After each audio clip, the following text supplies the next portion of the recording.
बड़ी और दुखद खबर निकलकर सामने आ रही है। पद्म विभूषण छन्नूलाल मिश्रा के निधन को लेकर ये जानकारी सामने आ रही है। 91 साल की उम्र में उन्होंने अंतिम सांस ली है। ये बड़ी जानकारी जो इस बीच निकलकर सामने आ रही है। आज सुबह मिर्जापुर बनारस के पास उनका जहां घर है वहां पर उन्होंने आखिरी सांस ली।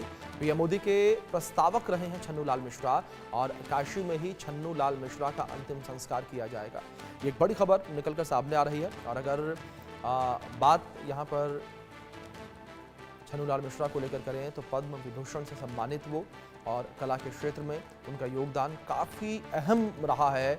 और अगर बात कला के क्षेत्र में करें तो कला के क्षेत्र के लिए एक बड़ी क्षति है ये जिस तरीके से पद्म विभूषण छन्नूलाल मिश्रा का निधन हुआ है। ये एक बड़ी जानकारी जो फिलहाल निकलकर सामने आ रही है। और उनके निधन से पूरे बनारस में घराने में जो है शोक की लहर दौड़ उठी है। तो पंडित छन्नूलाल मिश्रा का निधन मिर्ज़ापुर उनके आवास पर हुआ है। तो शास्त्रीय संगीत के दिग्गज रहे पद्म विभूषण छन्नूलाल मिश्रा का निधन हुआ है। और बनारस के संगीत घराने के लिए एक बड़ा झटका इसको कहा जाता है। बनारस के संगीत घराने से वो जुड़े रहे, संगीत से उनका नाता रहा, पूरा जीवन उन्होंने अपना संगीत को समर्पित कर दिया। और बड़ी बात यहाँ पर ये रही कि प्रधानमंत्री नरेंद्र मोदी के वो प्रस्तावक भी रहे हैं। ये तस्वीरें भी आपके स्क्रीन पर इस बीच पीएम मोदी के ट्वीट जो नजर आ रहा है। काशी में छन्नूलाल मिश्रा का अंतिम संस्कार किया जाएगा। तो 2014 में प्रधानमंत्री नरेंद्र मोदी के प्रस्तावक रहे थे सुप्रसिद्ध शास्त्रीय गायक पंडित छन्नूलाल मिश्रा, जिनका 91 वर्ष की उम्र में निधन हो गया। और जो जानकारी फिलहाल सामने आ रही है, भोर में उनका निधन हुआ और उनकी बेटी नम्रता मिश्रा ने इसकी जानकारी दी और ये कंफर्म किया कि पद्म विभूषण छन्नूलाल मिश्रा जी हमारे बीच नहीं रहे, उनका दुखद निधन हो गया। तो ये कह सकते हैं कि एक बड़ी क्षति है ये शास्त्रीय संगीत के लिए, कला के क्षेत्र में। जिस तरीके से पद्म विभूषण छन्नूलाल मिश्रा का निधन हो गया और उनकी कई रचनाएं जो हैं वो लोगों के जहन में हमेशा रहेंगी और हमेशा स्मरणीय रहेंगी। क्योंकि इन रचनाओं को लेकर बात करें तो ये रचनाएं इतनी अद्भुत हैं कि इन रचनाओं को कोई भी भूल नहीं सकता। जिस तरीके से पंडित छन्नूलाल मिश्रा ने रामायण के कई जो अंश हैं उन्हें भी जो है शास्त्रीय संगीत के माध्यम से लोगों के सामने परोसा, लोगों के सामने दिखाया, उसे प्रस्तुत किया। और लोगों ने संगीत के माध्यम से भी रामायण को समझा, जाना, सुना। और पंडित छन्नूलाल मिश्रा का जो एक केवट संवाद है वो संवाद भी काफ़ी ज़्यादा चर्चित संवाद, और उसमें उन्होंने दर्शाया है कि किस तरीके से प्रभु श्री राम और केवट के बीच संवाद होता है। प्रभु श्री राम केवट को किस तरीके से मनाते हैं, किस तरीके से केवट से कहते हैं कि केवट जो है प्रभु श्री राम को नदी के उस पार ले जाए।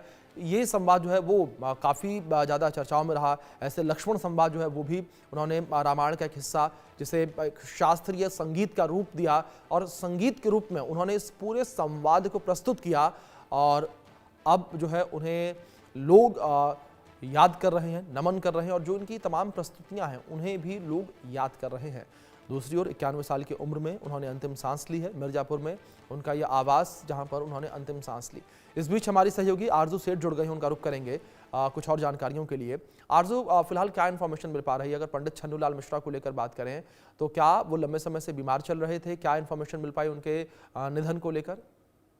जी बिल्कुल, देखिए अगर बात करते हैं तो पद्म भूषण पंडित छन्नूलाल मिश्रा का निधन जो है 91 वर्ष की आयु में हो जी। गया है। और उन्होंने मिर्जापुर में आज सुबह लगभग 4 बजे के करीब अपनी अंतिम सांसें जो है वो ली। पंडित छन्नूलाल मिश्रा एक प्रसिद्ध शास्त्रीय गायक थे और उन्होंने ठुमरी, ख्याल, दादर का कजरी और जैसे जो संगीत शैलियां हैं उनमें महारत हासिल की थी।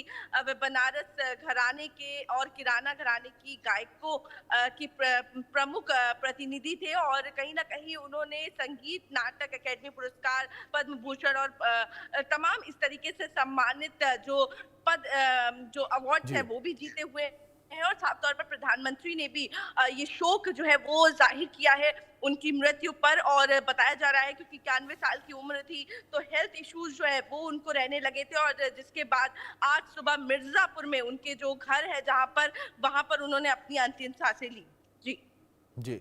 दूसरी ओर क्या आरजू को ऐसी इन्फॉर्मेशन मिली कि जिस तरीके से उम्र हावी हो रही थी उनके ऊपर, तो किसी बीमारी से जूझ रहे थे? ऐसी कोई जानकारी मिली हो?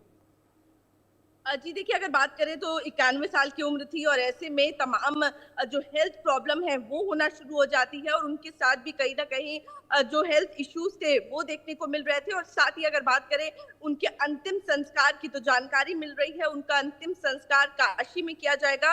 मणिकर्णिका घाट पर शाम लगभग 7 बजे के करीब उनका अंतिम संस्कार जो है वो यहाँ पर किया जाएगा और उनको कहीं न कहीं अगर बात करें पंडित छन्नूलाल मिश्रा की 2014 के लोकसभा चुनाव में प्रधानमंत्री नरेंद्र मोदी के प्रस्तावकों में से एक थे और जब उन्होंने वाराणसी के नामांकन दाखिल किया था तो साफ तौर पर कहीं ना कहीं प्रधानमंत्री के जीवन पर भी उनका विशेष साथ रहा है और कहीं ना कहीं प्रभाव रहा है। प्रधानमंत्री के साथ वो कई बार नजर आए हैं और ऐसे में प्रधानमंत्री ने भी शोक जो है वो यहाँ पर जाहिर की है। जी बिल्कुल, जाहिर तौर पर। और दूसरी ओर आरजू, अगर बात शास्त्रीय संगीत जगत को लेकर करें तो एक बड़ी क्षति ये शास्त्रीय संगीत जगत के लिए, क्योंकि जो तमाम उनकी रचनाएं हैं उन रचनाओं को सुनकर देखकर जो आज की युवा पीढ़ी है वो सीखती थी, समझती थी कि किस तरीके से शास्त्रीय संगीत को आगे बढ़ाया जा सकता है।